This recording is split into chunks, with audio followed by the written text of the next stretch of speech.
This is Katie, a solo adventurer who loves exploring wild places and sharing her journeys with her viewers. She's experienced, careful, and knows how to handle herself in the outdoors. But on this trip, the wilderness wasn't the problem. People were. Her day began peacefully.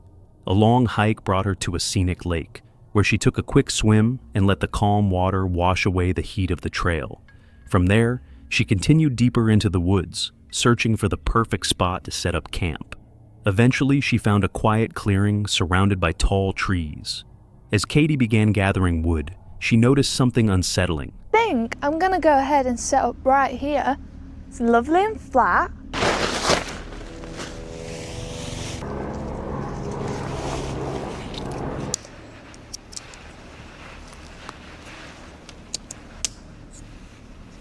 Well, that is my tent fully set up. I'm gonna go ahead and set my sleeping system up so I've got somewhere warm to go because my hands are still a little bit cold. And then I've decided there's a lot of branches around me, so I'm gonna make myself a little... Voices, men talking close by. Moments later, the smell of cigarette smoke drifted through the air. The silence of the forest was broken. A group of men had settled nearby, blasting music and chain smoking. Of men. I can smell their cigarettes and I can hear them as well. So I'm just going to leave my camera on record for like the foreseeable future until they leave. I would be quite concerned if they came any closer. So I'm just going to leave my camera on in case, because if they come up, my camera's on, I'll be on the phone with my mum or something. I'll call my mum and just, fingers crossed they don't come, but I don't really, well, I'm out here alone. I'm building a chair. They might be harmless, but it's better safe than sorry, so still not gone. This is it so far. I'm trying to be quiet because I don't want them to know I'm here. I am quite camouflaged, but I have seen them, so if I can see them, they can most likely see me. Oh, I'm scared. It's okay. It's okay, it's okay, it's okay.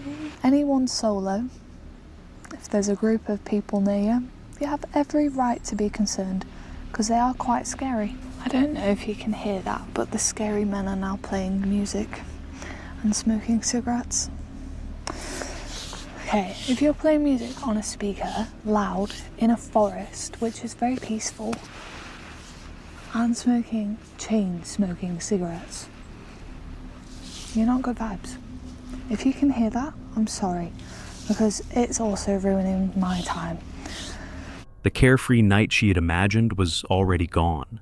At one point, they even approached her, offering drinks and inviting her to join them. Katie declined, politely but firmly, then tried to carry on with her night. But as she cooked her dinner, the men lingered close. Their music grew louder. The uneasy feeling only deepened.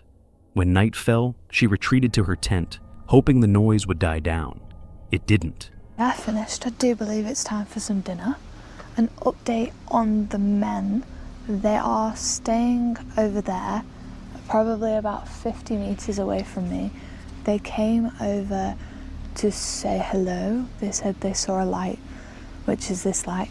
And they said hello, invited me for beers and for dinner. I said no thank you. Yeah, hopefully all is good. I'm sure everything will be fine. First of all, I don't drink, so I just said, sorry I don't drink, but and I've had dinner already, which I haven't. I'm just making my dinner now. I don't really encounter people often. It's not a common occurrence. They're also still playing music, which is kind of annoying. Ooh. Well, never mind. Let's get some dinner on, shall we? I'm absolutely starving.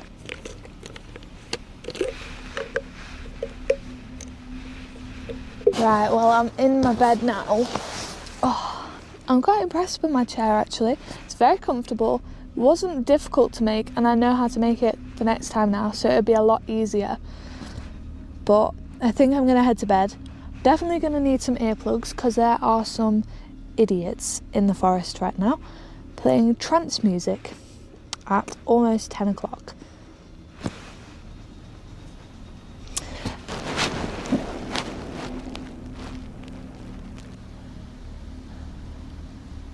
Well, it is currently around midnight right now. I've just packed up my bag and my tent because I don't know if you can hear that, but the music is really loud.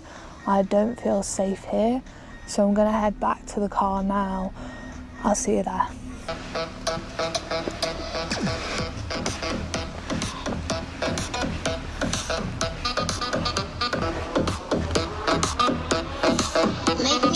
The music boomed through the forest. The laughter carried on. Katie tried drowning it out with headphones, but the sense of vulnerability never left. She couldn't shake the feeling that staying the night wasn't safe. By midnight, she trusted her instincts. Katie packed up her gear as quickly and quietly as she could. With her head down, she walked past the group, the music blasting around her like a festival in the middle of the woods.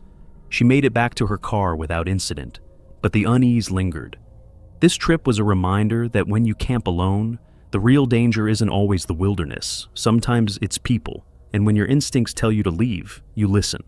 What's up, Silent Nightmare family? I have something huge to share with you today. We just crossed an incredible milestone, 50,000 subscribers. But now it's time to set our sights even higher. If we hit 100,000 subscribers by the end of September, 10 lucky subscribers will each receive a $50 gift card. You can choose any gift cards. That's $500 in total prizes as a thank you to this amazing community. It's super easy to enter. Subscribe to the channel if you haven't already. Like this video. Comment below with your favorite Silent Nightmare video or your scariest camping story. That's it. Let's hit 100K together and celebrate the only way we know how, with a massive giveaway. This is Nick from the Hunting Public.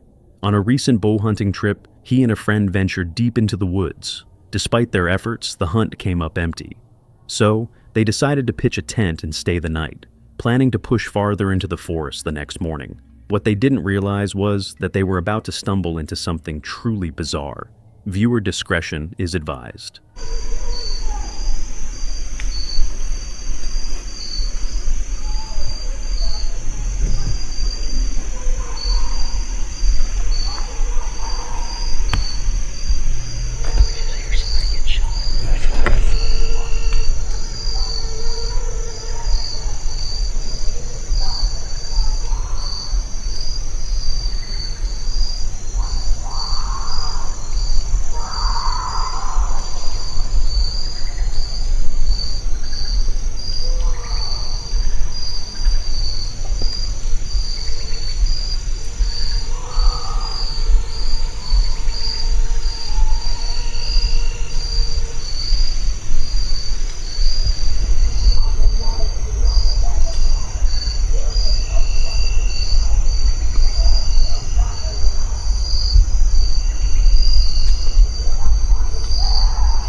As night fell, the two hunters were startled by the sound of distant screams, followed almost immediately by the sharp crack of a gunshot.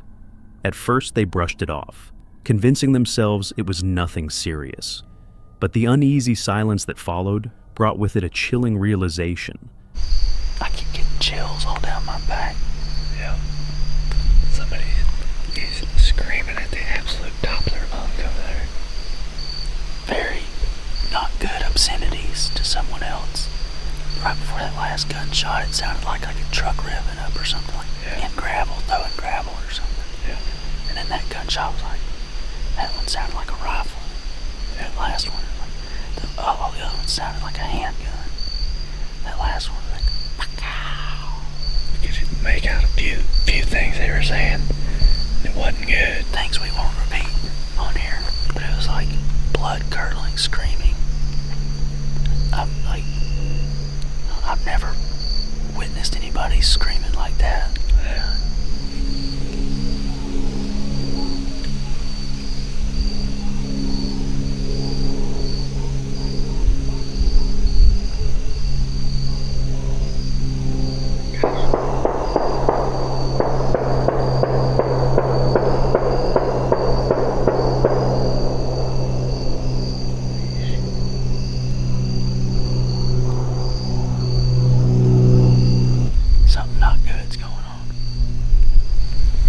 imagine if we would have ended up warping them on it, how close we would be to that. We might have been able to see it. That's terrifying. That is wicked. Well, hopefully nobody got shot, but sure sounded like somebody did. Sounds like somebody might have got killed over there.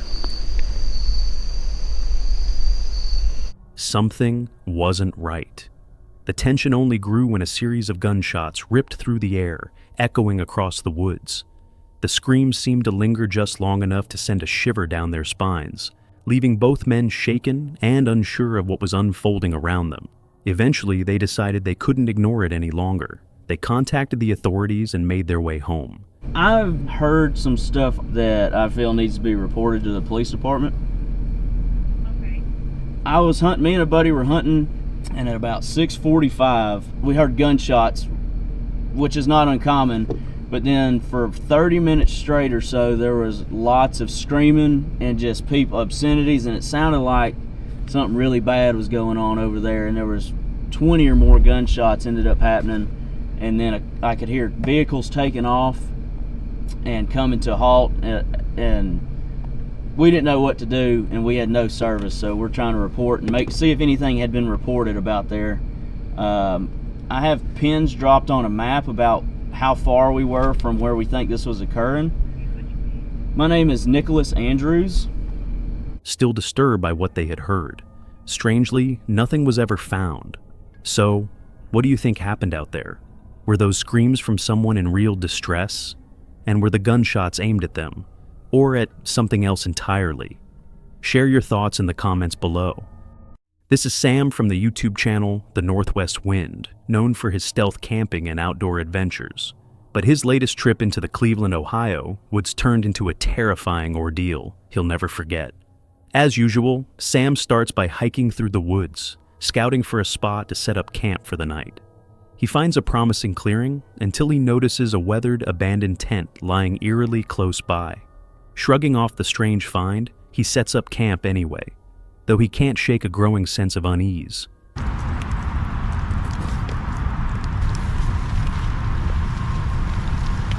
Here. Perfectly nice and stealthy. Like I said, I still have to fix the fly a little bit, strengthen the angles of everything, but I wanted to just get everything set up, then I'll go ahead and do that here in a bit. Nice stealthy color.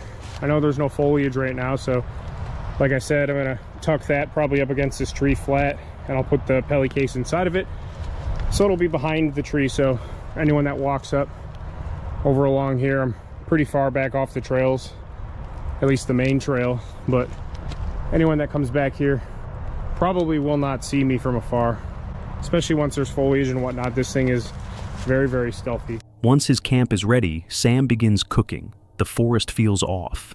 A thick, eerie mist rolls in, and the usual calm of the woods seems absent.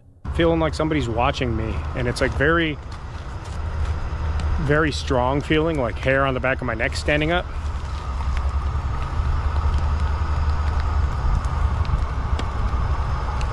I don't know.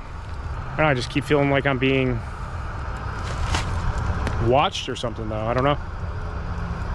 There are people around for sure. It's a very public park area, but I'm off the main trails by a ways.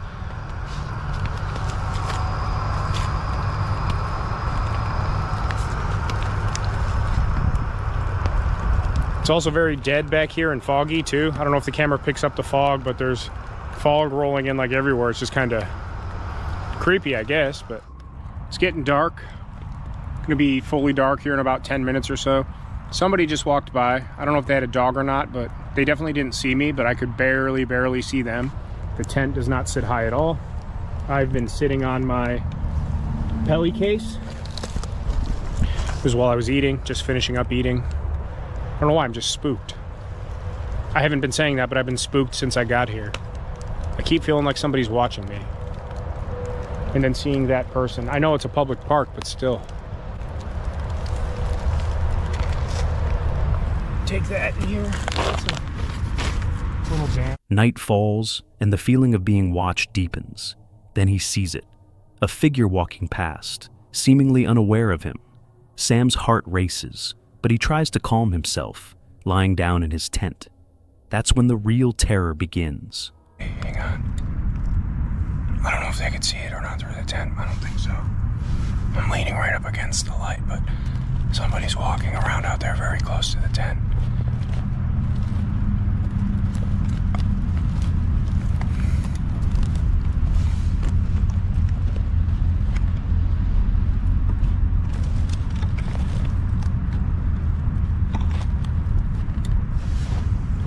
Somebody's out there. I don't know if they're coming this way or just walking around out there. I can't tell. Somebody's definitely walking around out there, though. Hang on. I don't want to leave the light on in case they could see in here. I think the fly is thick enough that they can't see the light, but still, I'm leaning right up against the lantern, so you can only just barely see my face. Footsteps approach the tent. Sam dims his light, holding his breath, hoping they'll pass. But the footsteps circle closer. Panic sets in. He calls out, letting whoever it is know he's inside, but there's no response. They're getting closer, hang on. Hang on. I want you to be able to see as much as possible, but I'm not gonna turn on the lantern again. I have my headlamp in my pocket, too.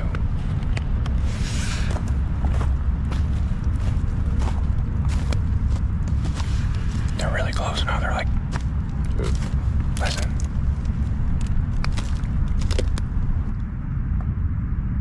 I don't like this at all. I'm spooked. Hello? Hello?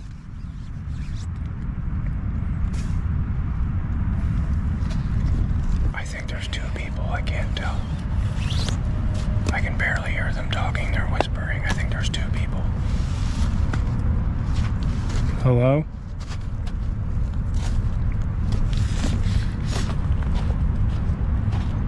I think there's two of them. They're coming closer to the tent. They have to know that I'm in here. I'm gonna try and just be silent. Hang on.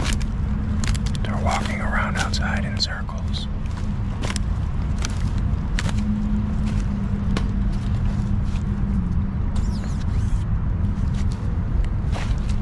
Hello?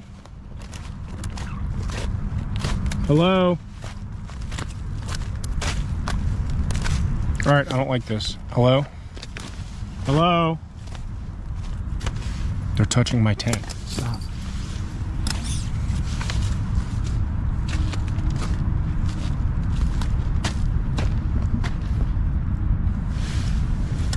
They're right outside the tent. Hello? I'm in here. Hello? Hello? Hello? Alright, I'm getting the f*** out of here. Hello? Hello? I don't know what the f*** this is, but we're getting out of here. Hang on. Hello? Okay, they're walking away now. What do you want? What do you want? I have a knife. Where's my knife? They're f***ing with me. They're f***ing with me here. Holy crap. Get away. What do you want? Hello? I can't see you. Hello? All right, I'm getting out of here. We're getting the hell out of here. Hello? What do you want? Say something. I see you. They collapsed my tent on me. I don't know which way they went. I think they went this way. I see you. Get away! Silence presses in, intensifying his fear. It soon becomes clear there are at least two people outside. Summoning every ounce of courage, Sam unzips his tent. The forest is pitch black, visibility nearly zero. He shouts that he has a knife, hoping to scare them off, but the figures remain unmoved. Overcome with fear, Sam abandons everything and sprints blindly through the forest, desperate to escape. They went over that way. I can't see them now. I know you're there. I see you. They collapsed my tent on me and pulled the fly off while I was still in there. It smells like someone's smoking a cigarette too. I smell your cigarette. I smell your cigarette. I don't know what to do. I don't know where to go. I don't know what to do. I have a knife. I smell your cigarette. All right, I'm officially like tweaking now. I'm like, all right, we're just gonna get out of here. We're just gonna get out of here. I'll come back for this crap later. Do I have my phone? I'm gonna call 911 if you come near me. Should I just call the police now or do I just go? I don't know what to do. I don't know what to do. I'm scared to go in any direction. I don't know where to go. I'm scared to go in any direction. I smell your cigarette. Is the camera on? The camera's on. I'm recording all of this. He glimpses the two figures standing by his abandoned tent. He shouts again, but they do not fade. Realizing he's being chased, he races deeper, stumbling multiple times over roots and uneven ground. The forest feels like a nightmare, each step a fight to survive. Around. I don't know where I'm going. They're at my campsite. I see them. I see you reflecting off my tent. Leave my shit alone. All right, I'm getting out of here. You can have it. Exhausted and bruised, Sam eventually bursts into an open field, hoping he's lost them. But relief is fleeting. The figures are still following. Summoning every last bit of strength, he sprints toward his car, heart pounding, desperate for safety. Some kind.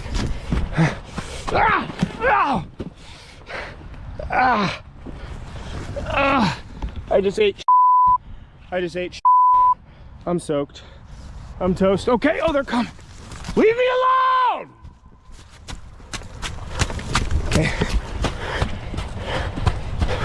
They're pulling. Jesus Christ. They were pulling on my tent. They ripped the fly off. That's when I sat up, then they scurried. Okay, I'm back in the field now. I don't see anybody. I'd be able to see them. Finally, he reaches his car and locks the doors, safe but still in shock. Another vehicle sits in the lot, possibly belonging to those who stalked him. God, is this still recording?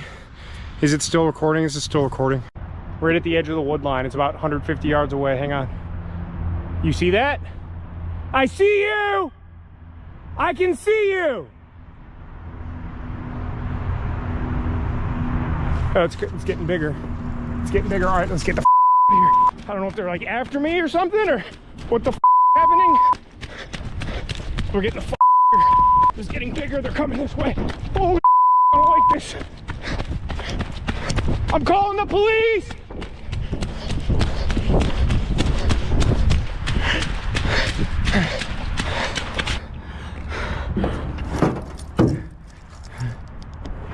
There's another car here.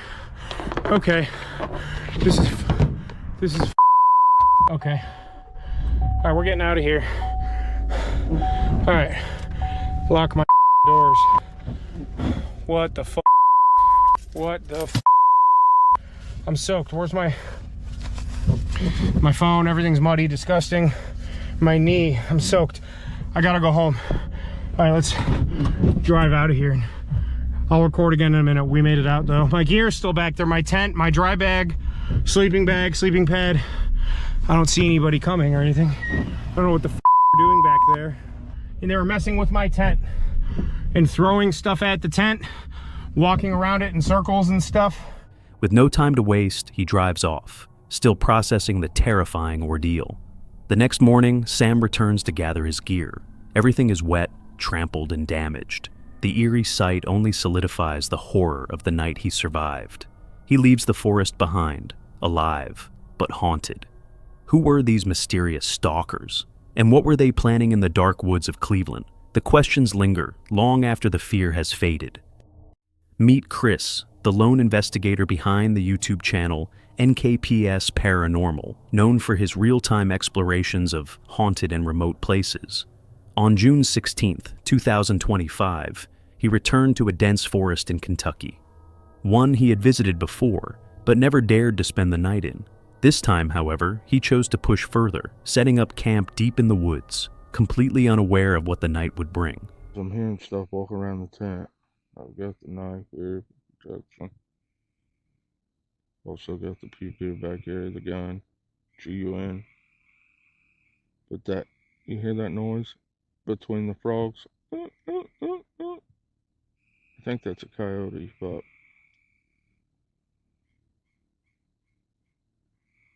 hear that?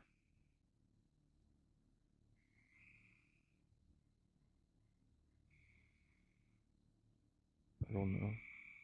Never heard that noise back here before. Oh, and I already started the old step 2, Steve Wallace style. Got some Southern Comfort in there. Trying to get relaxed, trying to feel this area out. Listen to my surroundings.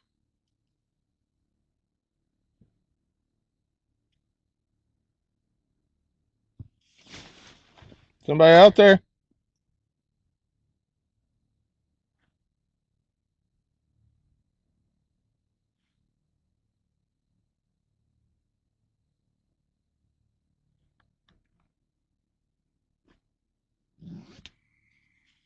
Somebody out there?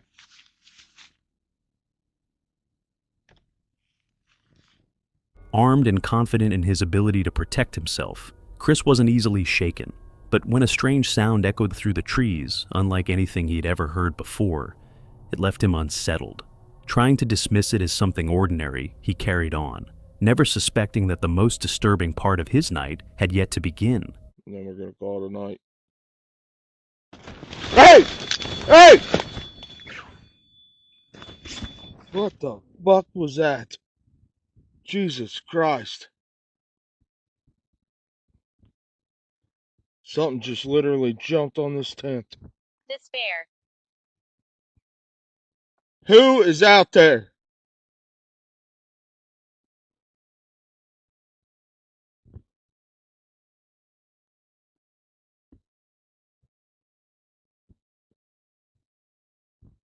Did you all see that?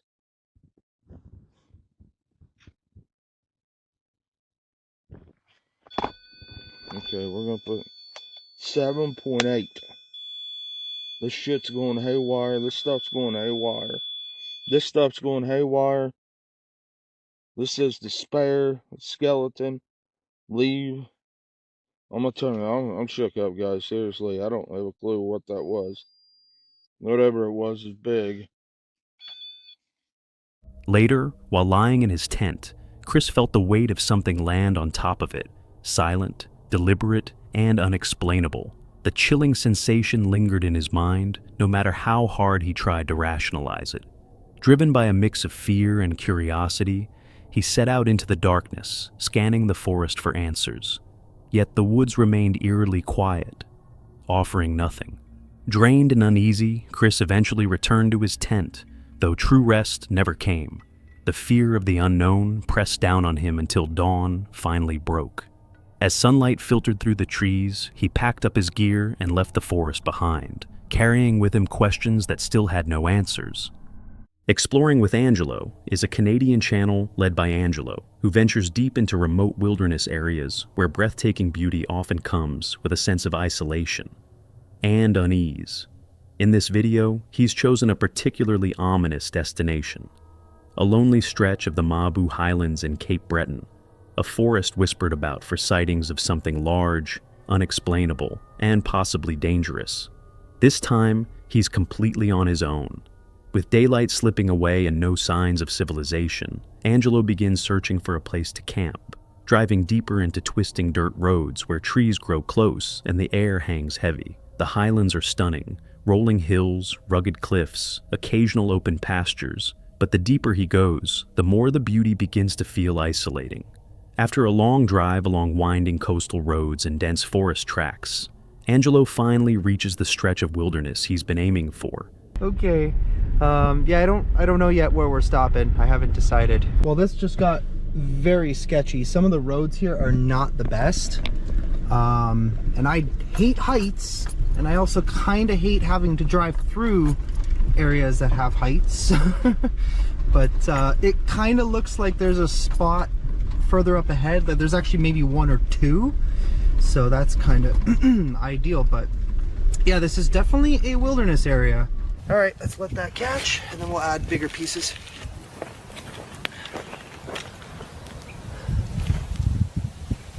Let's let all this catch, really dry stuff.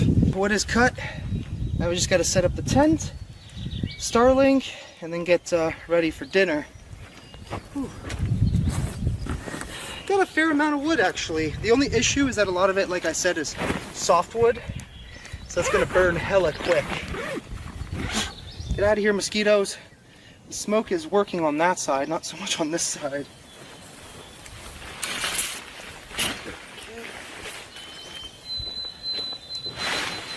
I keep hearing something like whining. It sounds like it's coming from down there. It's kind of strange. I don't know what that is, but the barbecue is now piping hot. Everything is pretty much set up except for the stuff inside of the tent, but we will get to that in a bit. For now, I just really need to eat. I am so freaking hungry. With daylight fading, he moves slowly through the Highlands, scanning every clearing and bend in the road for a spot that feels right. Sheltered, level, and just far enough from the road to disappear into the trees. Camp is nearly ready. A small tent is anchored on level ground. The fire burns steadily, and dinner sizzles over the coals. For a while, the forest feels calm, almost welcoming, its stillness making the air seem softer, shadows less imposing. Angelo eats, enjoying the warmth of the flames and the quiet rhythm of the woods around him. But the peace is temporary. The sun has set. It is extremely dark out here. For a moment I saw the moon. Where the heck did it go?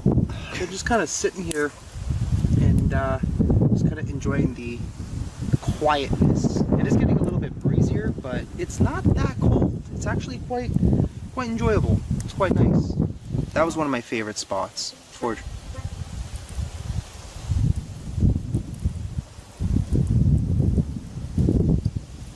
Just heard like a car horn or something. The night has other plans. As darkness settles in, the warmth of the day gives way to a damp chill.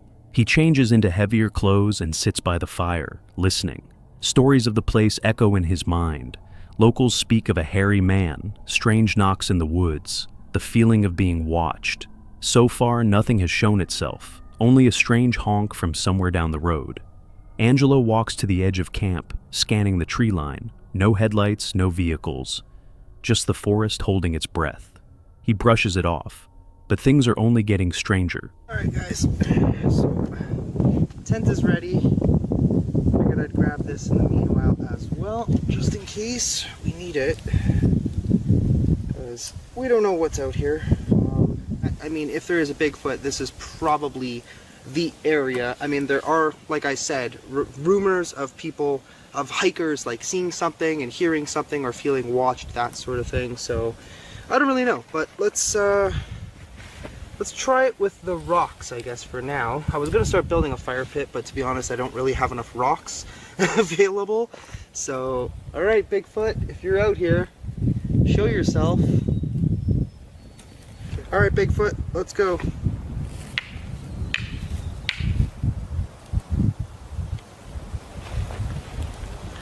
I mean, you never know, an area like this, it would only make sense to potentially have something out here.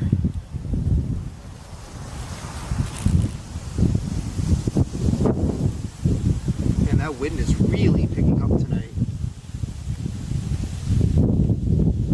Alright, let's try maybe with the wood instead. Let's try with these.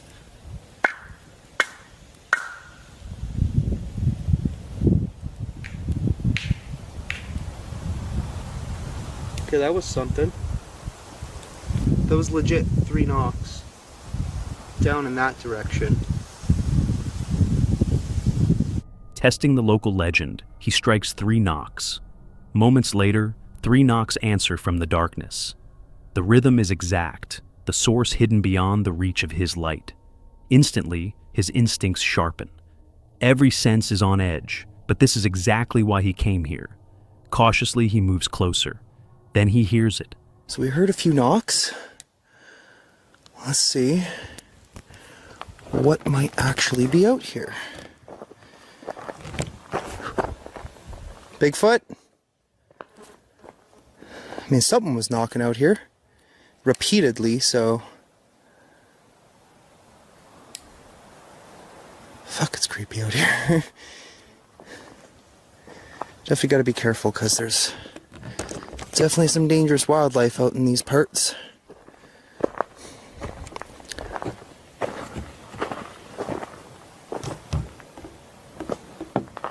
Nothing now. Just complete silence. Wow, okay.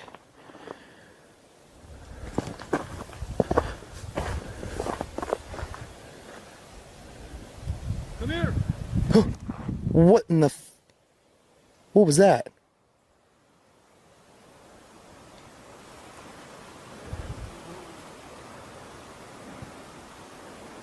That sounded like a voice, like human. A faint carried voice through the dense forest. He calls out a few times, hoping to catch it again, but the woods fall silent. Confused and uneasy, he returns to camp. Back at the tent, a guttural bark pierces the night. Nothing like a coyote, nothing he can place. Raw, deliberate, close enough to feel its weight. One thing becomes certain. Angelo is not alone. Just trying to enjoy it a little bit, but the wood out here, just like that, is super soft. Like, I can't find any hardwood at all. I'm sure it's deep in there, but the forest here is so dense. What I'd have to do to go and get it. The f was that?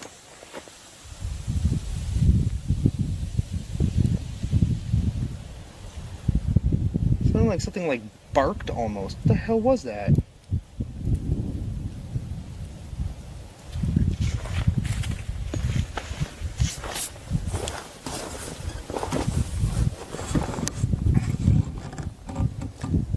Sounded like it came from that direction again. What the hell? What is that? What is that? What is that? It just sounds like someone's walking out there. Like right in front of me. What?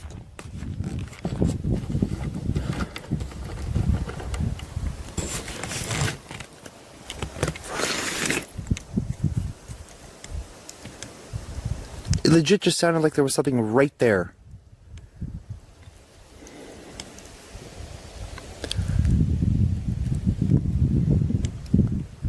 I don't see anything. What is that? I don't know what's going on right now. Guys, I've literally just been sitting here just editing, making the next video for the vlog channel. Haven't heard a single thing, and then all of a sudden, it's like the forest just literally came to life. It legit sounded like as if something was moving. Right here. Deep in the woods, branches shift just beyond the first row of trees, the slow crunch of something large underfoot. He looks up, sees nothing but shadow, yet the sounds continue, circling, always just out of view. Unease builds with every passing minute. Eventually, he retreats into his tent, hoping the thin walls and dim light can steady his nerves. But the night is far from over. I'm tired, and it's also so, like, humid and warm right now. Hey, get out of here, mosquito. So, I don't know what's going on out there, but I'm gonna just go straight to sleep and, pretend like I didn't hear anything. Hopefully it works.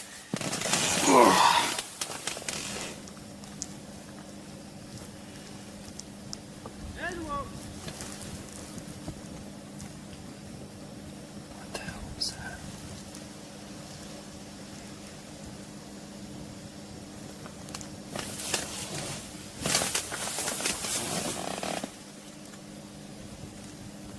I heard something out there.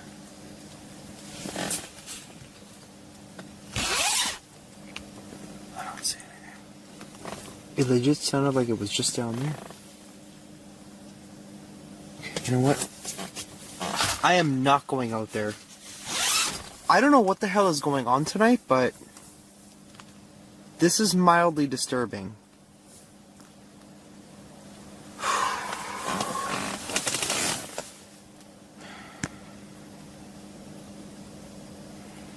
Strange noises continue outside, though Angelo doesn't feel like investigating. He tells himself it could be other campers, their voices and footsteps carrying farther than they should in the still air. Yet, it feels wrong. He saw no one along the way, and it's already late. The forest is empty still, and every sound weighs heavy in the darkness. Morning comes reluctantly. Sunlight filters through the branches as he packs up. No sign of what happened in the night, no tracks, no broken brush beyond what he'd already noticed. Just the lingering feeling that something had been out there, watching from a distance, choosing to remain hidden. As he drives away along winding roads back toward the coast, the Highlands fade behind him, still guarding the secrets they have held for so long. And it leaves one question. What do you think was out there? Mark Wilkins, a well-loved YouTuber behind the channel The Northeast Georgia Kayak Fishing, had spent over 6 years sharing his peaceful journeys on the water. His videos weren't just about fishing, they were about escaping the chaos of everyday life and reconnecting with nature. To his viewers, Mark represented calm, adventure, and the quiet beauty of solitude. But on December 13th, 2024, what began as another routine fishing trip would become a nightmare that would haunt him forever. That morning, Lake Emery sat under a blanket of mist. A thin veil of fog clung to the surface, the kind that makes the world feel still, almost otherworldly. Mark, ever the adventurer, brought along his longtime friend John. Together, they loaded their kayaks, strapped on their GoPros, and pushed into the water. For the first few hours, everything was perfect, casting lines, swapping stories, and letting the river's current carry them deeper into the bends of the Little Tennessee River. And then, they saw it. A human being? Copy that. Say again? Copy. I think we got a dead body here.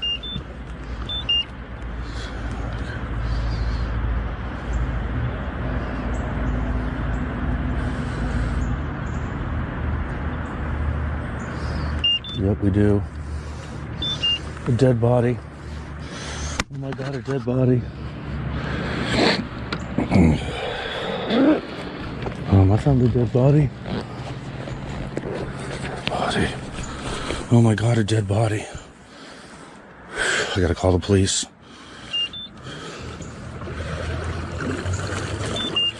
It's right there.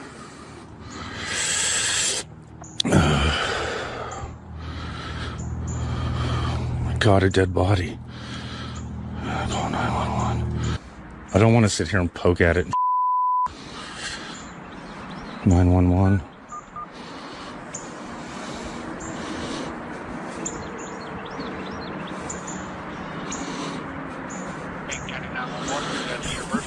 I am fishing on Lake Emery and I have come across a dead body.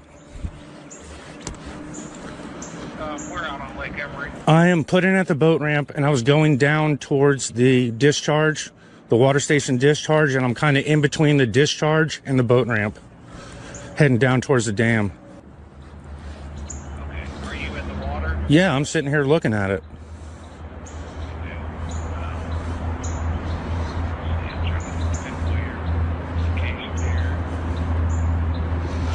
I mean, it looks like a dead body. I mean, there's a hand sticking up. There's a rotted face. I don't know if it's some kind of stupid Halloween spooky thing, but I'm not touching it. So.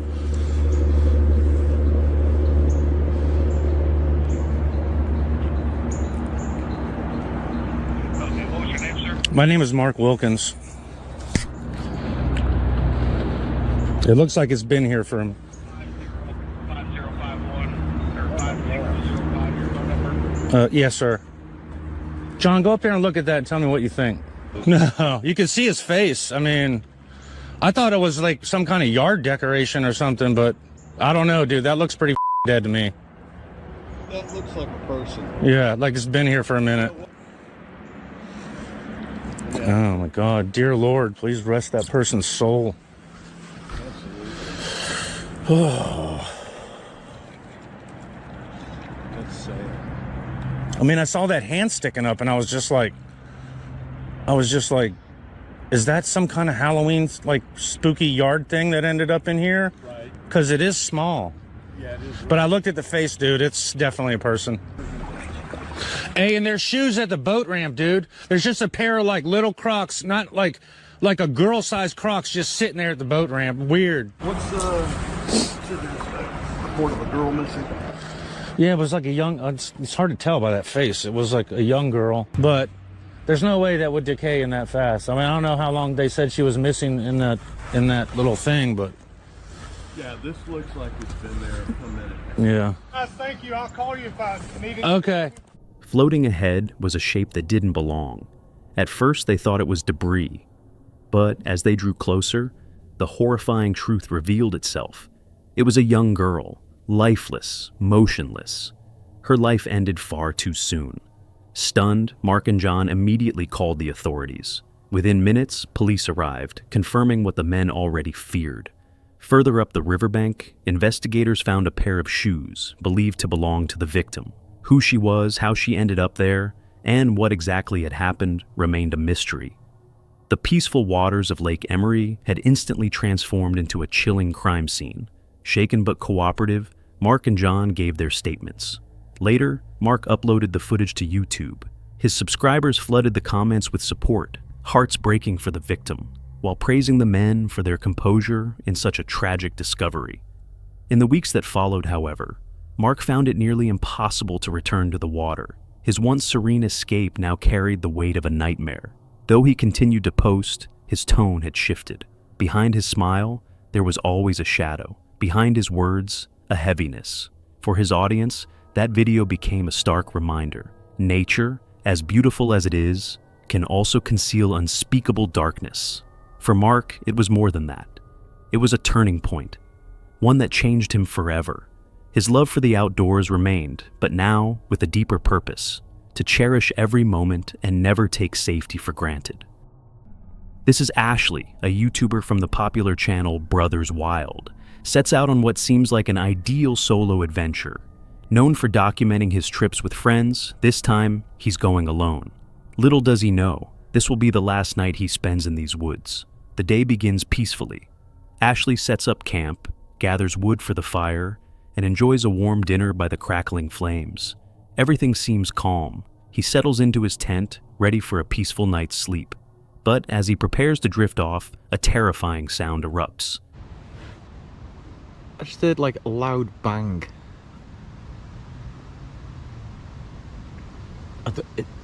It's either an explosion or it sounded like a gunshot. It was really, really loud.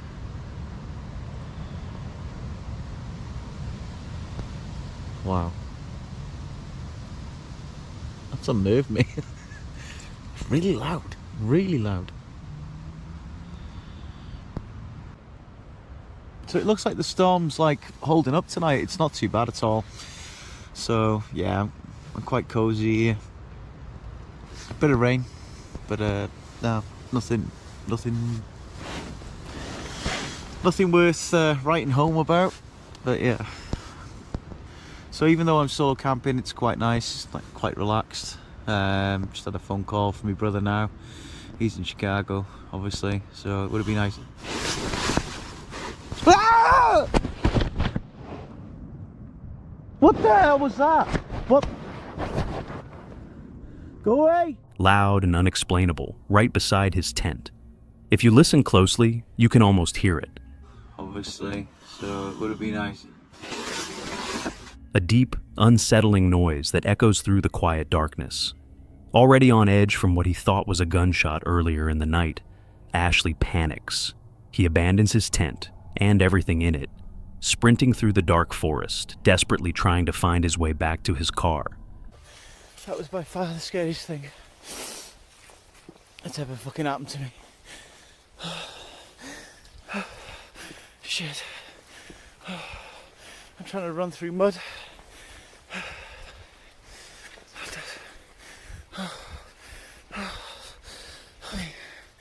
Oh, the panic is unreal.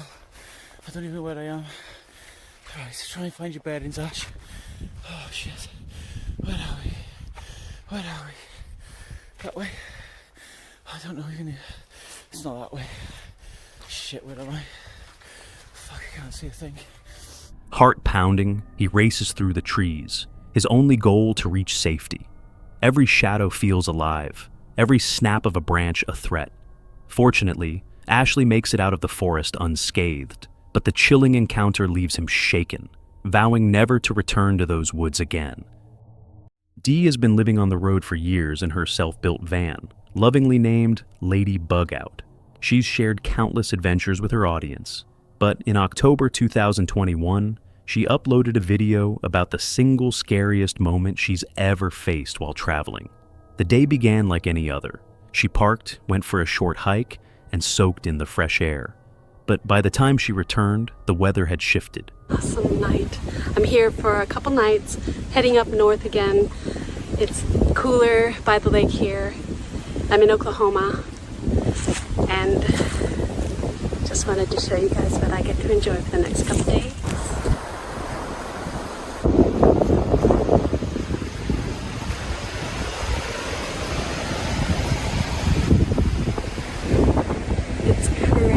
Out here, it's crazy windy. It said that the wind would pick up. It'll be a nice sleeping weather. I love when the wind is howling a little bit through the trees. Such a beautiful, beautiful sound. So while the wind is howling outside, I am snug as a bug in a rug in my little cabin on the wheels.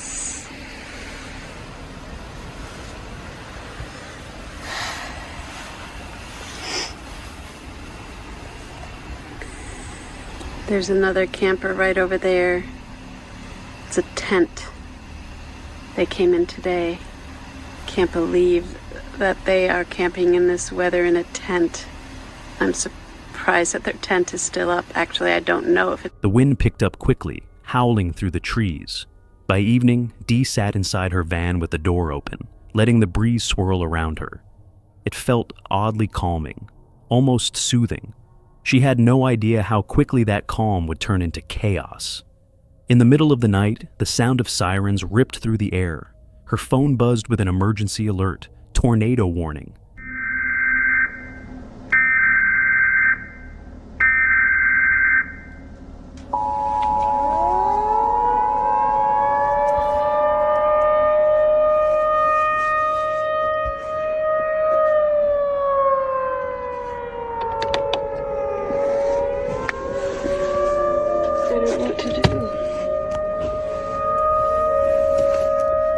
There's a tornado warning.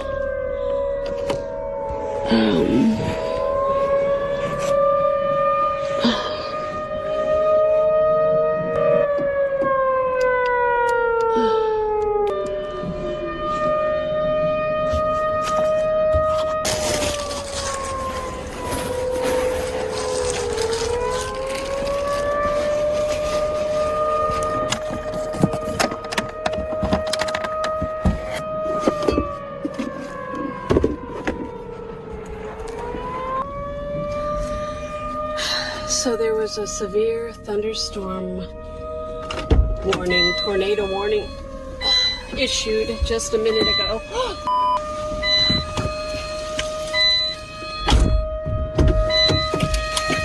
And so I am not sure what to do in this situation, actually. I thought that somebody would come around. The tent campers hightailed it out of here in the motorcycle. And so I am just going to go to a spot that I'm not so open with. I'm very much in the open. Half asleep and disoriented, Dee scrambled to figure out what to do. Lightning cracked across the sky, illuminating the landscape in violent flashes. Heart racing, she jumped into the driver's seat. Out here, surrounded by nothing but open road and thin van walls, she knew staying put wasn't an option. She drove through the storm until she found what looked like a safer spot, pulled over, and waited. Radar in hand, she sat in the dark, listening to the wind roar and the thunder roll, hoping the storm would pass her by. Here's the bathroom shelter. That might be my best bet. If there is any more severe weather. So, I am back here in the back.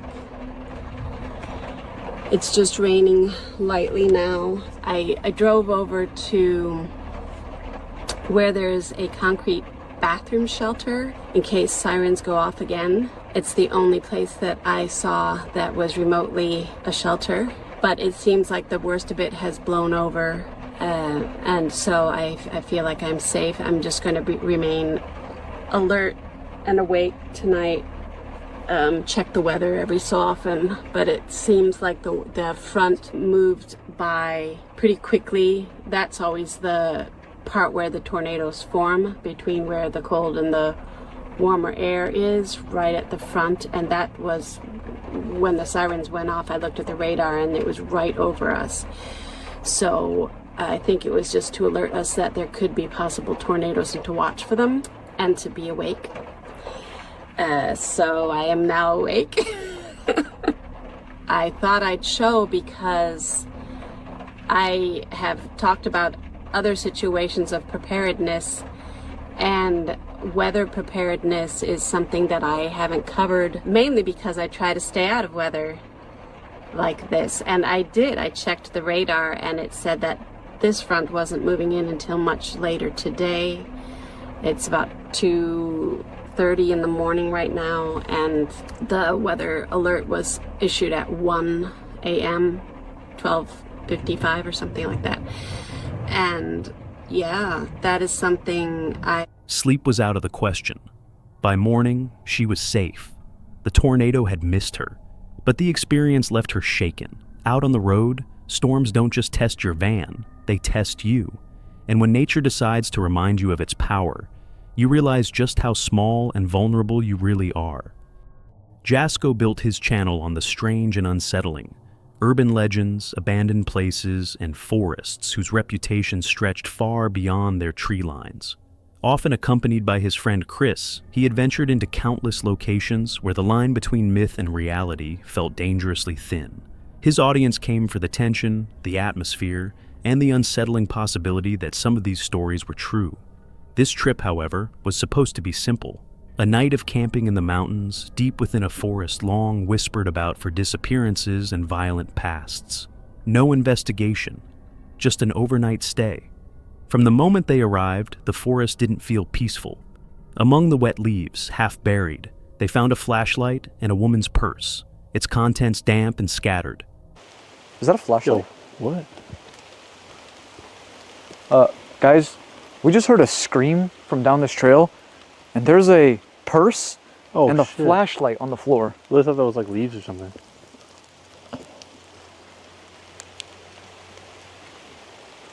It barely works. Wow, that's so dim. Well, that's not paranormal, is it? I mean, someone dropped their stuff? That's disgusting. What is that orange stuff right there? You see that? You see it on camera? Not really. Kind of something like yellow. Was it just leaves? It's like a bush from here. Hold on. Come over here more. Bro, there's something bright orange over there. It's a tent. A tent? Oh, shit. Oh, there's a trailer right here. There's a whole lot going on right now, and it's freaking me out. Oh, wait. I see something. Hello?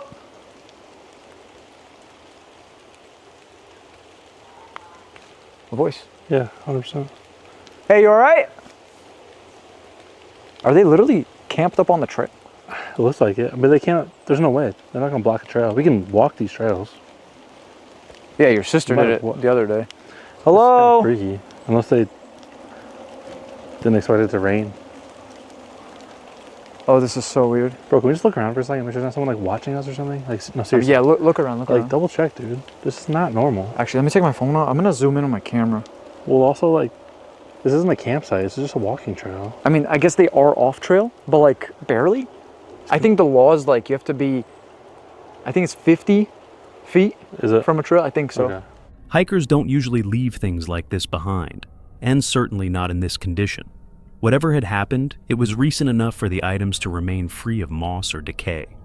Through a small opening in the trees, they saw a tent pitched in the brush, but it wasn't like any campsite they'd seen. Its fabric was slashed, belongings strewn across the dirt. Shoes dangled from a branch above. A backpack sat half-zipped by the entrance, and a set of dominoes lay oddly in the mud. Nothing about it suggested someone had packed up and left. It looked interrupted. We heard a scream though. That's what's freaking me out right now. You can keep going. The backpack has like, I'm guessing like a picnicking type thing, because it looks like there's like the table spread and like silverware. That shirt is fucking creepy. It has slices on it. There's an Uncle Buck hat, and there's shoes that have like pictures of people on them. I don't know. I could try to grab them. I just don't want to put the camera down. Here. Who are the people? Do you know? I don't actually know. Let me ask her. Yeah, okay. Shit. There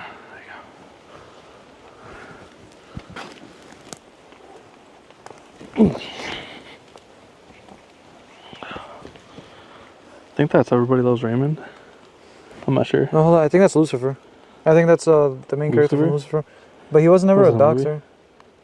There's a lab coat. Oh shit, they were in lab coats. Sorry, they were like dressed scrubs or. Yeah, I don't know. But Jennifer Aniston though, he looks just like her. It's weird. I don't know, dude. What do we do with these? Like, they had them up there for a reason, to dry maybe or something. Why would you throw them? You see that stuff like in cities and things. I don't know why people do that. There's people do that. I forget why. They are tied shoelaces. There's a reason why people do that. I think it's like I don't know. Unless they were bored and they were just like, YOLO. Yeah, they were so bored. They went from playing dominoes to. That's what I'm saying. Like, why not just download like Domino Simulator on your phone? Yeah, I guess. You guys, please inform us, because this is really weird. These are used too, like heavily used. I was gonna say. They smell disgusting. What the fuck? There's a whole bunch of random stuff. Like that's the top to a bottle there. There's, like I said, dominoes on the floor.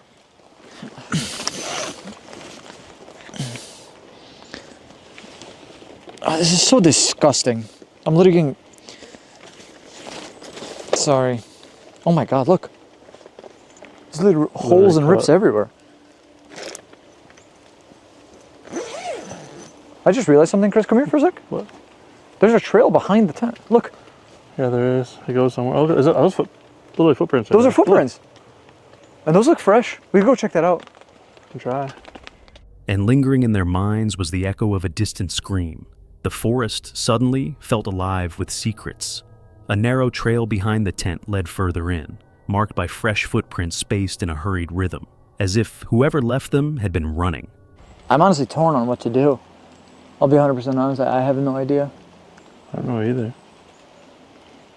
Just hope everyone's okay, whatever this relates to. Yeah. And also don't fucking litter in the forest. If you're gonna leave, like pick your campsite up. Pick your shit up, yeah.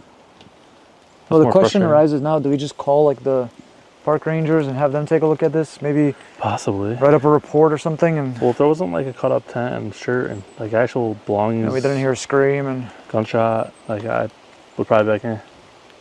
But no one's staying here right now. There's no way. You cannot tell me. Not in this weather. Not on a... Hold on, what day is it today again? Sorry guys, we don't work normal jobs, so this is like Wednesday. I never know what day it is, honestly. Holy fuck.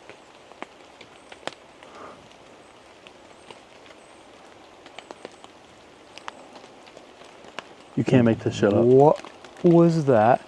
Literal fucking scream. Now the question arises. Human? Yes. Skinwalker? Maybe. Ghost? Eh. Bro, it sounds like a girl screaming. I feel so uneasy right now. I feel so uneasy right now. Oh! That was a scream. That was a scream. Home! Whoa. That's a gunshot. Hang the fuck on, dude. Okay, no okay. Can we just go back to the van? Let's go back. Let's call this in. Let's call this in. Okay. Play it safe. Our gun's back at the van. I know, but we're so far from the van. That's the problem. Let's call this in. And hopefully this can be sorted. Hopefully everything's okay. I'm trying to think best case scenario right now, but there's I don't really know what that case. could possibly be at this rate. So It does look like it's been there for, at most, like a wow. week or two. Yeah. At most. I don't like this. I don't like this at all.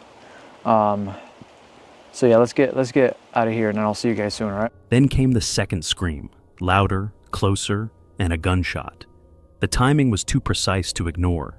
The forest no longer felt empty, and the chilling thought that someone, or something, was watching them took hold.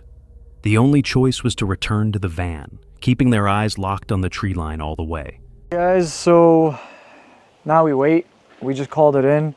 There's like a trail marker code thing that's on the trail. And we gave that in, and they said they'll be coming here shortly to take a look at everything. I don't know how much more we'll film during the daytime. Sun's gonna set here soon. It's a very gloomy day. Is your phone on? What? Playing music or anything? No. I thought I heard a voice or something. Hello? I don't know. Here's the thing. I have the van here. Come to find out, the van's not all-wheel drive. We found that out recently when we got stuck. So we have to be really careful about where we take this. Obviously, these roads are fine. Yes. The van could destroy this. But there are areas in here where it does get very cold. After the park rangers arrived and spoke briefly with them, Jasko and Chris didn't abandon the trip. They drove deeper into the woods, eventually finding a quiet, secluded spot to park for the night. But even after settling in, the forest's dark pull was irresistible. Flashlights in hand, they wandered narrow trails swallowed by shadow, eventually retreating to their van, tense and alert, waiting for a sound that never came. Still, the image of the slashed tent and its scattered belongings lingered. By morning, no one could tell them who had been there, or what had happened in the depths of that forest. It was a clear sunny day when Noah set out for another stealth camping adventure in a nearby forest. By nightfall, he had a small fire going and planned to spend a quiet evening under the stars. Once the flames died down, he climbed into his truck, expecting a peaceful night's rest. But peace was the last thing he would find. I'm currently sleeping in the back of my truck right now. I don't even know what time it is. And there's someone walking around my truck right now. If you can hear that, it's pretty loud. He's been walking around for like 20 minutes already. My gun's in my cab though. I don't really know what to do. I'm a little freaked out right now, and it's like pitch black outside, probably like 2 in the morning, and he just keeps walking around, and he's like really close to my truck. Around midnight, Noah was jarred awake by the unmistakable sound of footsteps circling his truck. These weren't the quick scurries of an animal. They were slow, deliberate human steps. His heart pounded as he froze in place, straining to listen. The footsteps moved around the vehicle, pausing near his windows, as if someone was watching him from just inches away. Terrified, Noah made the decision to remain perfectly silent, pretending he wasn't there. And like, this doesn't make any sense because I parked somewhere where you couldn't see, no one was on that road. Wait, he's touching my truck.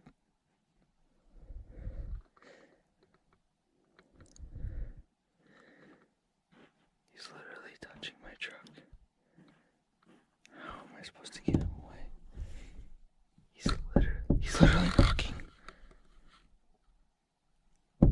He's literally knocking on my truck. The canopy, the back door's locked. I've never been scared before ever. I don't think he knows there's anyone in here.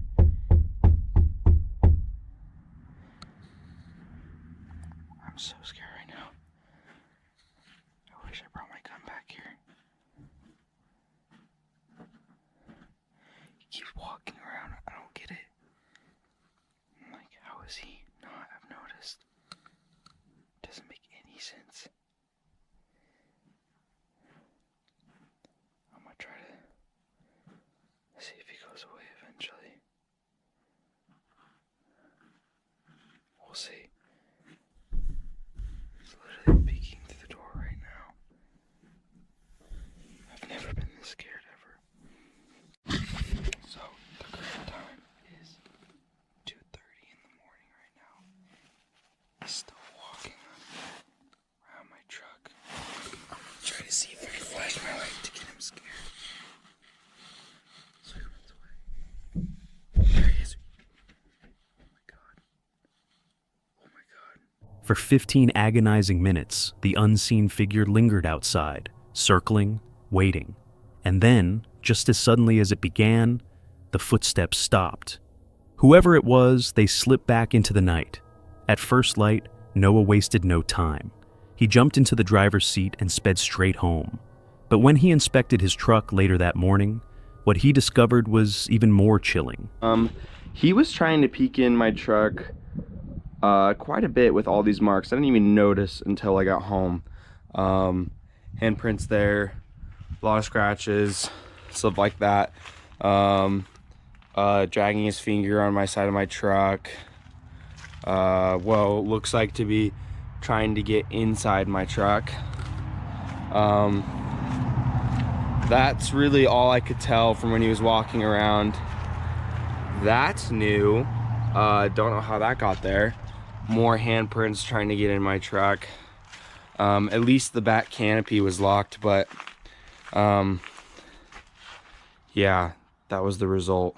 So that was probably the scariest camping experience I've probably ever had in my entire life. Dozens of handprints smeared across the back window, where someone had clearly been peering inside. Even worse, there were prints on the door handles, as if someone had tried to force their way in. The most disturbing part? Whoever was out there never identified themselves. No lights, no voice, no explanation, just the eerie silence of someone lurking in the darkness. To this day, Noah has never posted an update about what really happened that night. The identity of the mysterious figure remains unknown. Lomar, the face behind Paranormal Discovery, has built his channel on investigations that few would ever dare attempt. While most stick to abandoned buildings and urban ruins, he ventures deep into untamed wilderness, remote mountains, dense forests, and valleys where the only company is whatever nature allows. On this expedition, he returned to a mountain range that had already scarred him once before, determined to face whatever had driven him away. But from the moment he arrived, something felt off. Oh, this is strange. All the water is gone. Yo, usually there's water here. Am I tripping, or do you guys remember water being in this stream? Okay, let's just go up a bit. A stream he remembered as rushing and alive now lay silent, bone dry. That absence lingered like an omen, unsettling him before his climb had even begun. Later, as he rested in a shallow mountain stream, movement caught the corner of his eye. I just saw white. What the f? Excuse my language. It looked like a polar bear. Like it literally looked like a furry thing. A massive white-furred shape darted just beyond his vision, too large, too unnatural to dismiss as any ordinary animal known to these woods. The image stuck with him, a quiet threat looming over every step that followed. Like I know what I saw, and that was an animal of some sort, a white animal. But like, what the hell is white? Like what animal would be like white and furry? Like it wasn't small, it was big. Like not like Bigfoot height, but like, there was a sign there saying like caution, rocks falling or something. That was completely gone. The higher he climbed, the stranger things became. A caution sign he had passed earlier was simply gone, vanished as if it had never been there. When he finally reached the summit, the trail he expected to continue onward ended abruptly, swallowed by the mountain itself. So last time, whatever was yapping at me from up here was right where I was, and I was trying to come up that. Okay, whoa. What the? Yo, what was that, man? Okay, that was scary as hell. Like seriously, what was that? It sounded like a woman screaming. Okay. By nightfall, he set up camp under a fire ban, the chill tightening around him. His drone scanned the valleys until a piercing scream shattered the silence, a high, human-like cry echoing from somewhere deep in the dark. Hours later, under night vision, the forest seemed alive with shifting sounds, low growls, rasping breaths, and guttural moans circling him and his loyal dog, Kia. Literally up there, or it would be like on the other side of the cliff. That makes sense? Like growling, moaning, gasping, like animal, but not from before. Within the trees that I'm not seeing with my eyes, but I just captured them, or at least 2 on camera, on photos. They're here with me right now. I don't know what they want, but they're here. They're legit watching us. Through his camera lens, faint silhouettes appeared between the trees, human-like shapes frozen in the shadows, as though watching. Who the fuck's the tent? Yo, we just got robbed. Yeah, and someone just came and took the tent. What the fuck?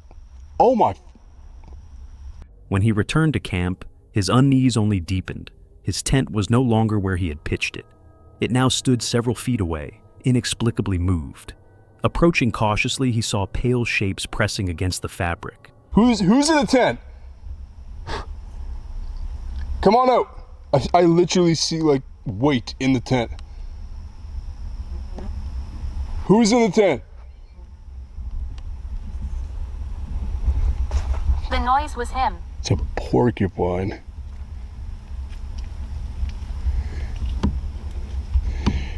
It's a damn porcupine.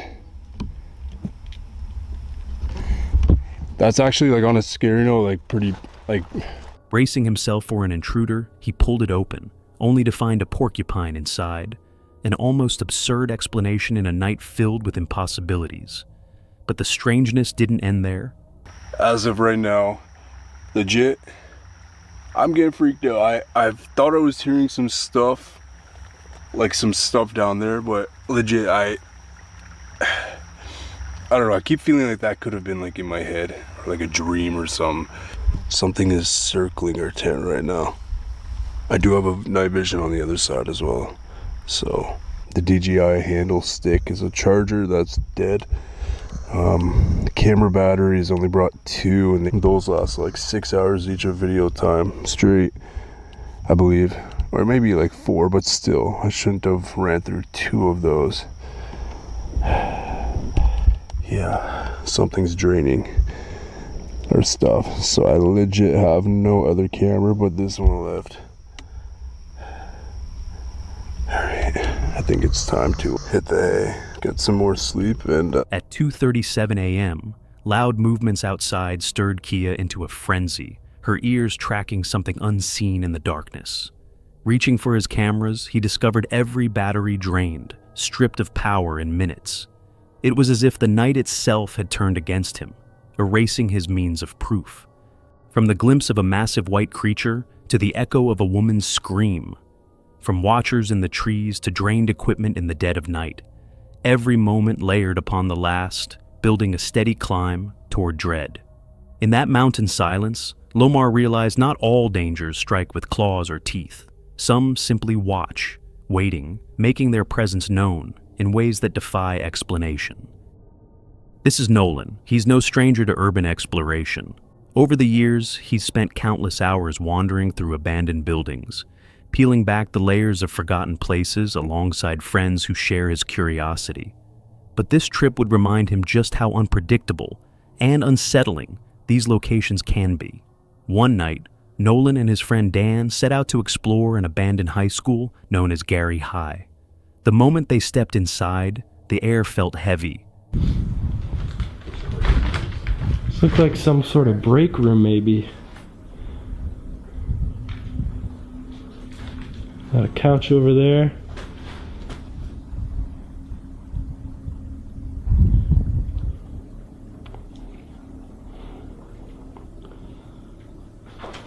I don't know. Yeah, this is smaller than we usually see, but it's pretty interesting. It hasn't been burned, but there's one sketchy thing right now that makes me really uneasy. There's the extensive water damage to the roof. You can see it just pouring in right now. Some pretty decent shape, actually. Surprisingly.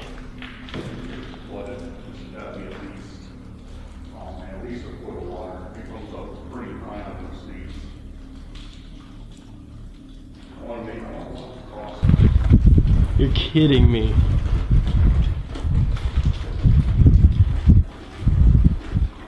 This is what we like to see, guys. All the dust still here. Thick with the sharp, musty scent of decay. Every cautious step crunched glass beneath their boots, the sound echoing through the long, empty corridors. Each classroom was a frozen memory.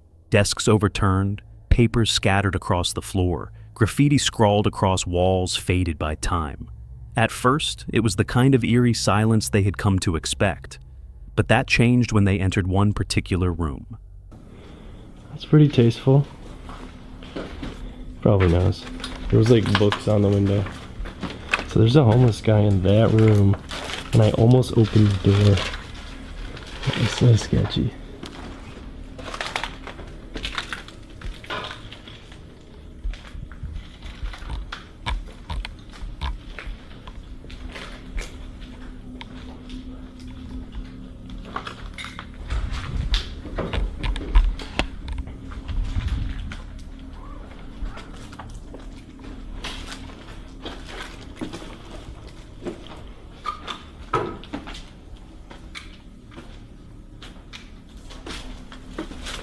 Just keep an eye out on the rooms before we go in them. In the shadows, wrapped in a blanket, sat a man, silent, motionless, watching, or maybe not. It was impossible to tell. Fear jolted through Nolan and Dan. For a moment they didn't move, holding their breath in the heavy silence. Slowly Nolan signaled to Dan to back away. Step by step, they retraced their path, hearts pounding in their ears. But the building didn't stay quiet. Yeah, he's just chilling. Let's keep going. Yeah, guys, that was crazy. I've never gotten that close. I mean, I don't think I've ever really encountered a homeless person. It's so unfortunate they have to resort to living in a place like this. He had all his stuff set up. He was just sitting. And you could see on the window there was some of the books, some pages from the books that he had pasted to keep a little bit of privacy in there. Yeah, there's, because I peeked in, I didn't even see him. I didn't know like who it was or what it was. Thought it was like a blanket or something. And I was literally peeking in the window, and then I'm like, oh, that's a guy. Somewhere down the corridor, a door slammed shut. Objects clattered across the floor. Then came the unmistakable sound of movement. Close, far too close, brushing past them in the dark. Oh.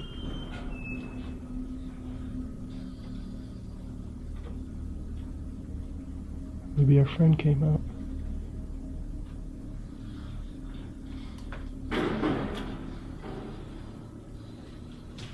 Yeah. Well, we gotta go back that way. That ends, I think. We can go back that way out to the stage. Yeah, that was close too. You want to stay a little bit? Yeah, let's go this way.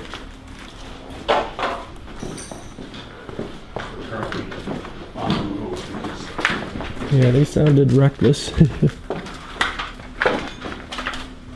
My buddy said there's an ambulance outside the freaking door. Oh my god, yeah, there is.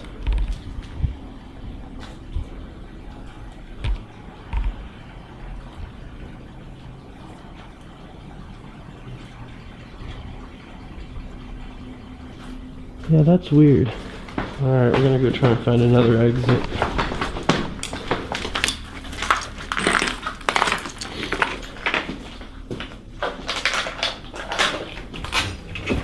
The air itself seemed alive, and every shadow felt like it was closing in.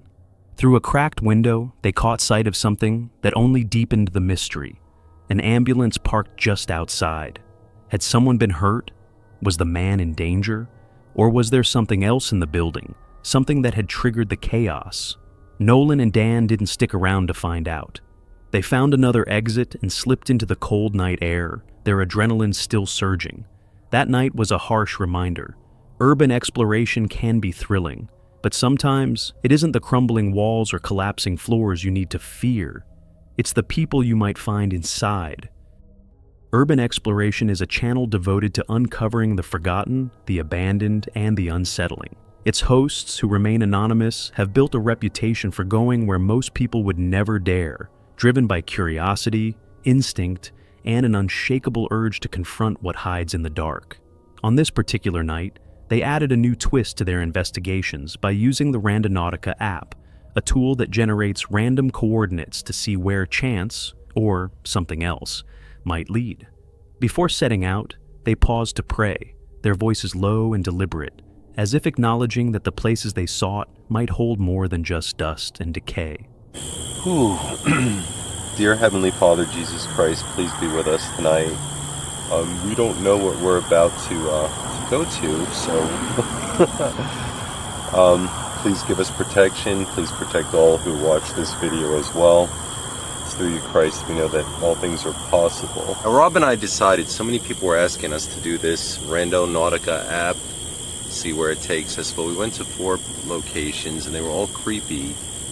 But then the 5th time that we did it, it took us to, like, in the middle of nowhere and down this road, and there's an abandoned, like, trailer behind us.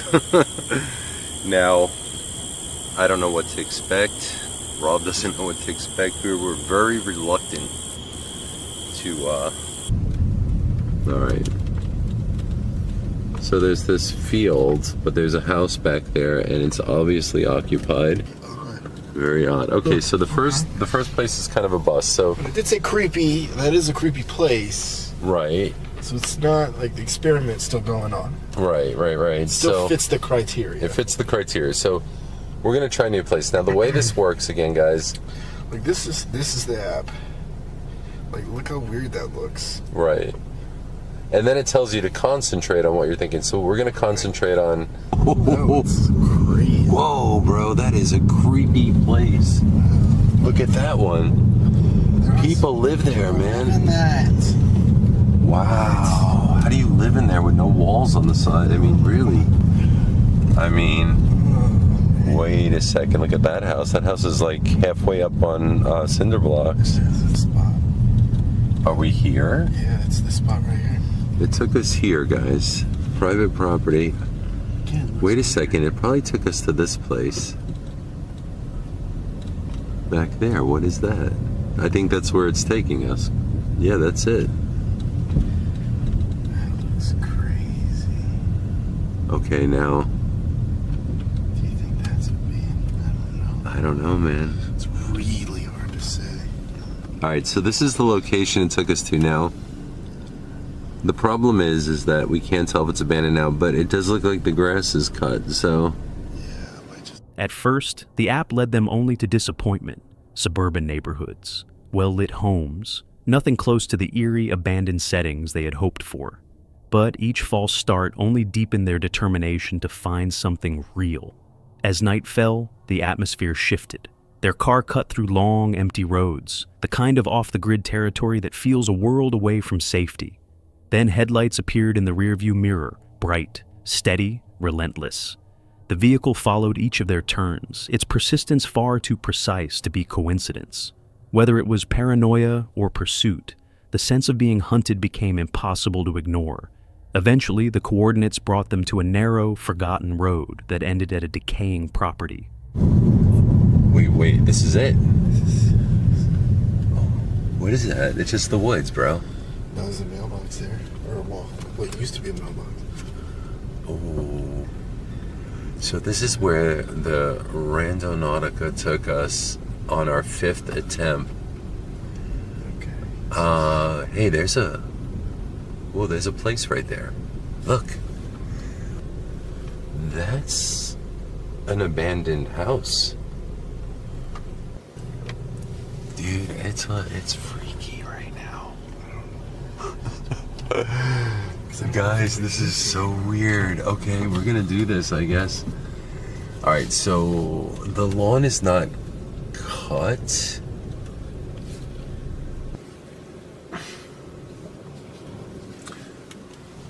Alright, and this is it. This is creepy. Why would it bring us here? And there's an abandoned, like, trailer behind us. Now, I don't know what to expect. Rob doesn't know what to expect. We were very reluctant to, A rusting trailer sat crooked to one side, while ahead stood a weathered, unkempt house, by far the most ominous location of the night. They lingered outside, hesitant, the silence pressing in on all sides. Alright, so we're about to embark on a journey here that we don't know what we're about to walk up to. I don't know, man. This place is creepy. This road's creepy. It's so dark back here. Yeah. Can you see anything on the power box? I mean, there's stuff still hanging on the fence line. I don't know. It's so hard to tell with these places, dude.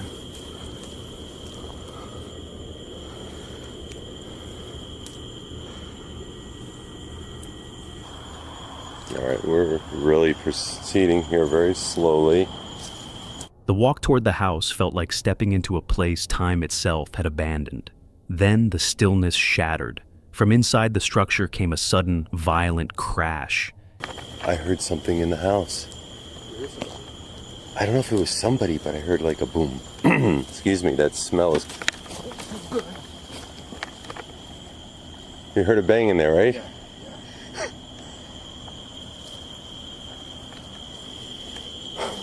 As if something massive had fallen or been hurled across the floor. They froze, scanning the darkness for movement, but found nothing. Moments later, a scream split the night. Distant, raw, inhumanly sharp. As one of them turned toward the sound, they saw it. Scream. That was a scream.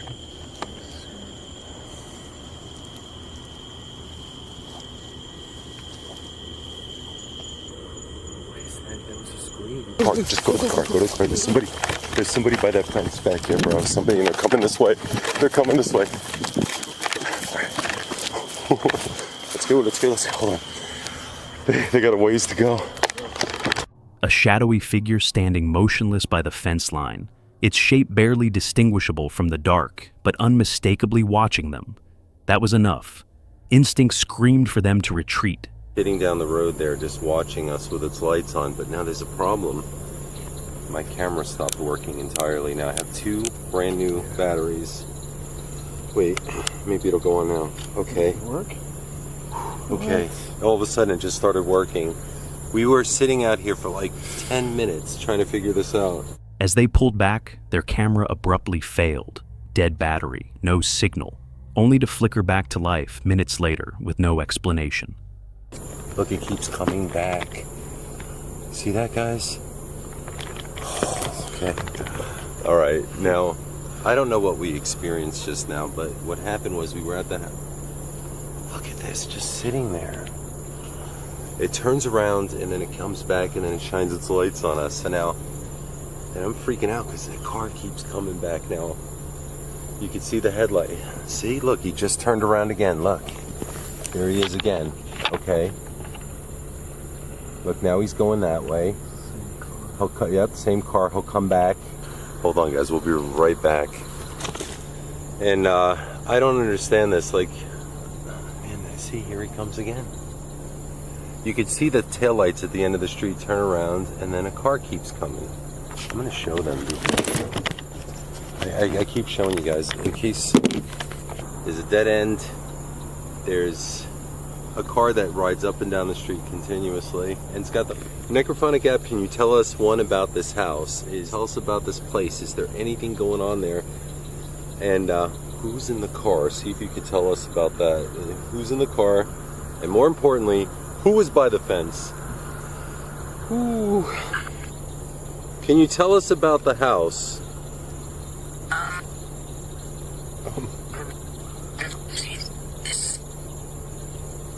Maybe we should shut the car off, just plug out the engine noise. Who's in that car that keeps coming down the block?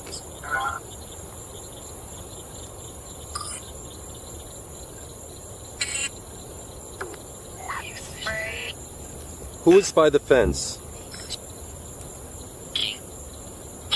Looking, it said looking. Why were they looking at us? Were they waiting for us? Who's in the car? The car that had stalked them earlier reappeared, passing by again and again, its high beams cutting into the darkness, sometimes aimed directly at them, as if in a silent game meant to intimidate. Desperate for answers, they turned to the necrophonic app, asking questions about the house, the scream, the figure by the fence, and the circling car. The replies came fragmented, broken, and cryptic, no clarity, only deeper unease. By the time they left, nothing had been resolved. Who or what had made the noise inside?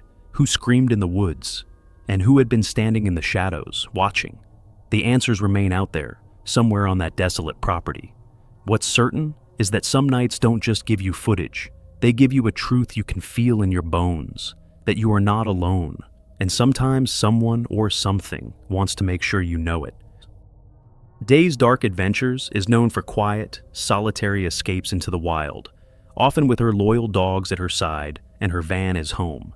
In this video, Dee has driven deep into the mountains, seeking a peaceful night in the cool air, far from towns, traffic, and any other presence. What begins as a calm evening by the fire soon turns strange. The night's quiet is broken, not by the wind or wildlife, but by something that makes her question who or what might be sharing the darkness with them. While walking near the edge of camp, Dee notices it first. They have a light and they're warm, so we're gonna walk down here just a little. Now, the truck's right there. I'm not going far. They can get out if they need to. They got their own little door. They just don't know it unless they get starved enough to where they start digging. Then they can slide it right open with their little paws. All measures taken. Okay. Through this. Woo! There is a buzzing. Buzzing. It's like an electrical wire, but there's none here. Listen, let me walk you into this. This is all laid down by deer and other things.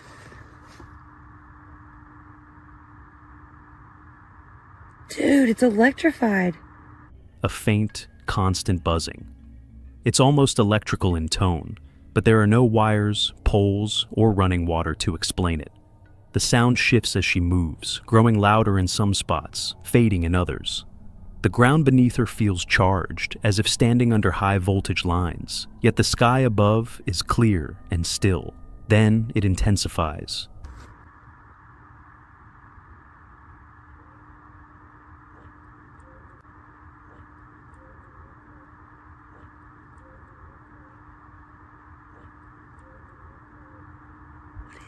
Hmm?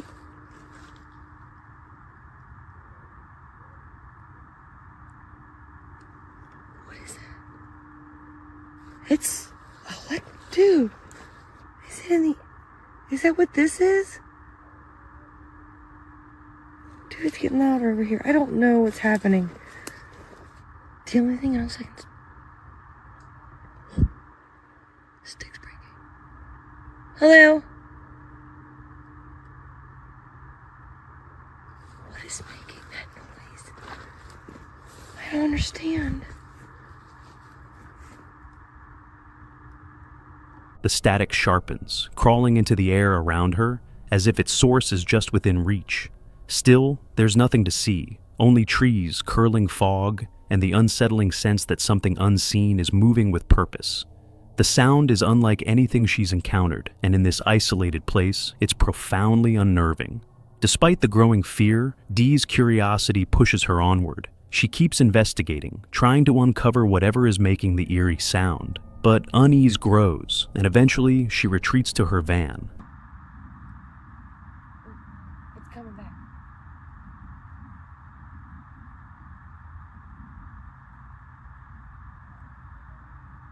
It's not my light.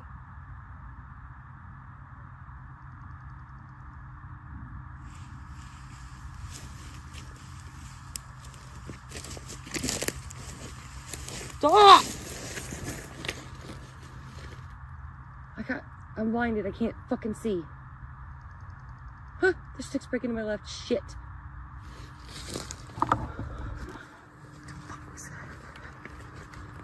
hate fields. I hate tall grass. I hate it.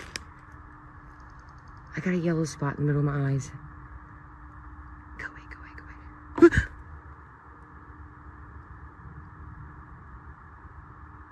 Dude. What the fuck was that?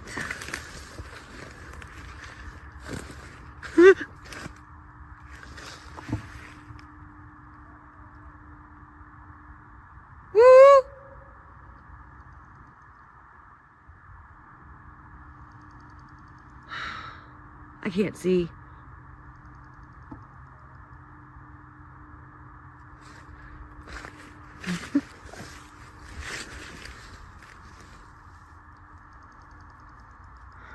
Hoping that locked doors and the comforting presence of her dogs will steady her nerves. Inside, the space feels warmer, safer for the moment. Yet the night is far from over.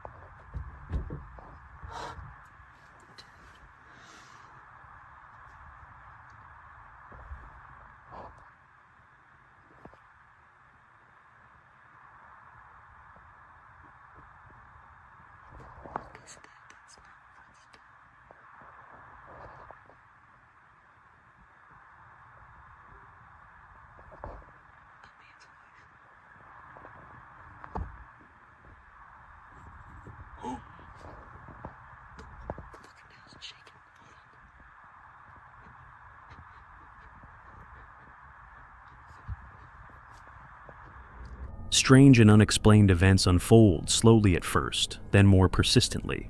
Dee becomes increasingly certain that something is out there, watching from the shadows, moving just beyond the reach of her flashlight. The sensation is deliberate, almost knowing, as if whatever it is understands how to remain hidden. Dee suspects a cryptid or some other mysterious creature, and many viewers agree, citing the sounds, subtle movements, and the uneasy behavior of her dogs as proof she wasn't alone. But is it real? Or is the stillness of the mountains playing tricks, letting imagination twist ordinary noises and shadows into something sinister? Out here, in the quiet isolation of the high country, the line between reality and imagination blurs. So, what do you think? Was Dee truly being watched, or was fear shaping the night around her? This video comes from Dan, a man who loves the outdoors, camping, hiking, cooking over a fire. For him, it's the perfect way to escape and unwind. One trip to Hainworth with his son started out no different. They set up camp, built a fire, and settled in for a quiet evening meal. As the sun dipped below the trees, the forest came alive with the usual sounds, birds calling, leaves rustling in the breeze. But beneath it all, Dan felt something was off.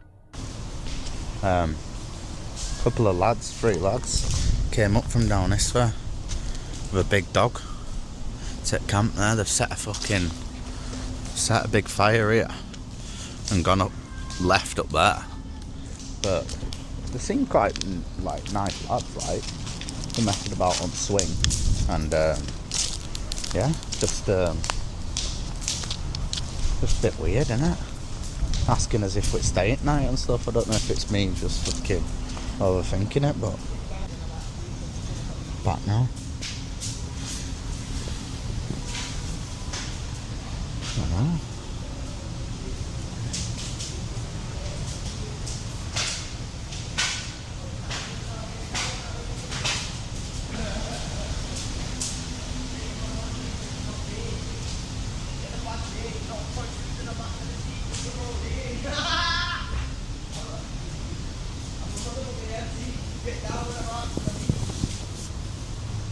That's when a group of strangers appeared. They asked Dan if he was staying the night, even though his tent was clearly set up behind him. Without waiting for much of an answer, they started their own fire nearby. The noise came quickly, laughter, shouting, conversation that carried through the woods. But it wasn't just the disruption of the peace that put Dan on edge. It was their behavior, the way they moved, the way they watched. Something about them didn't feel right. Dan tried to brush it off, telling himself he was just overthinking things. but the tension lingered. And they fucked off again. But what were weird is, they were saying, are you staying the night and that? And it's just me and my son. And I was like, yeah, but it's like, I think it's a bit weird, isn't it? Is it just me overthinking it? Just turned up, played on swing, set a fire. I'm over there chilling, having some food and just, you know, relaxing.